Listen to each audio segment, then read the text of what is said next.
Hey, I'm going to talk through these slides that describe the basics of image classification in remote sensing, and also the distinction between two types of classifying algorithms, those called unsupervised and those called supervised. Both can give you a decent output. Supervised classifiers maybe have um, a bit, I mean, it's potentially, you're able to get outputs that are typically a little bit more accurate with those, but the main difference comes in the investment of work up front. Um, Work also kind of investment of work, but also demand for knowledge of a land system, of an area, in order to understand it better. So classification, you can think of this as the process of sorting items into groups or categories. So in remote sensing, the items that will be sorted are pixels in the image, and the groups, the categories, are typically land cover categories. Examples of these could be forest, residential land use, or just kind of built materials, typically including concrete. Other categories, water, bare soil.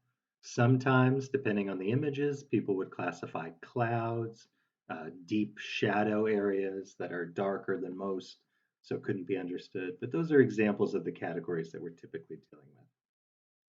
So at the most basic level, when you're classifying remotely sensed images, you have reflectance data or information about how different areas reflect different wavelengths of light differently. We looked at these spectral signatures before. That's the kind of basic information image classifications are based on. You're it's possible to incorporate other information, such as slope, say, or distance from some features, as long as values of that variable are assigned to the same grid cells.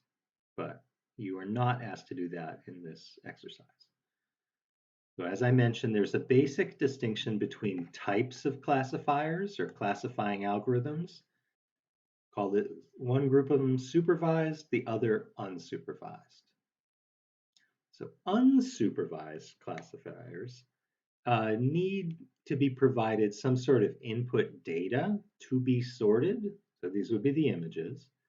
But the algorithms, they look at observed distribution of reflectance values across the population of pixels. So they just look at what's there and identify clusters or classes or groupings of pixels.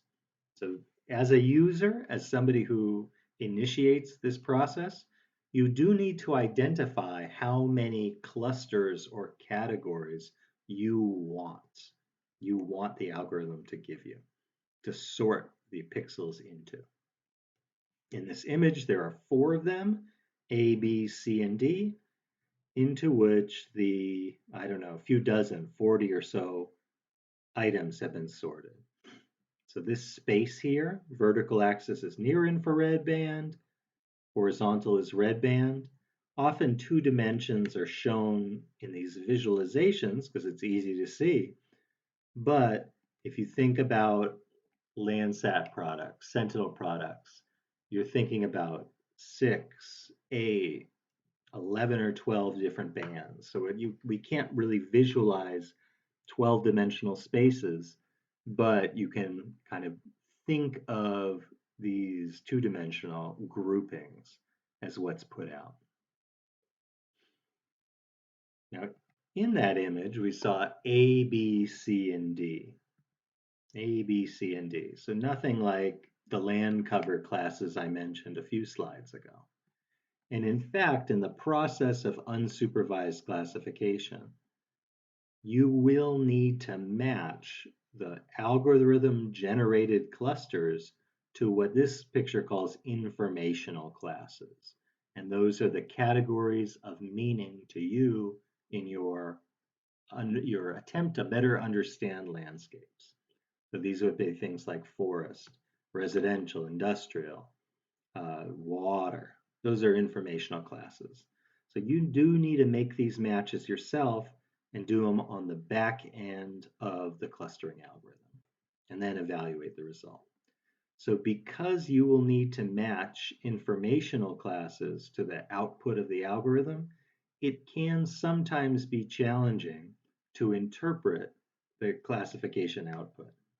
Really getting to the point whether you can say it's good or not good in accurately describing the landscape. Supervised classification, still find typos in these. Supervised classification uh, essentially does the same thing, but you have different tasks, slightly different order of tasks. So when classification is supervised, you also need to provide the input remotely sensed data, but also training data.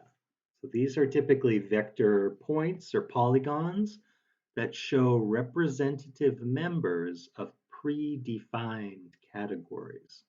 So you effectively, you do give a number of clusters or categories, but importantly, before the classifier even runs, you assign them the informational class.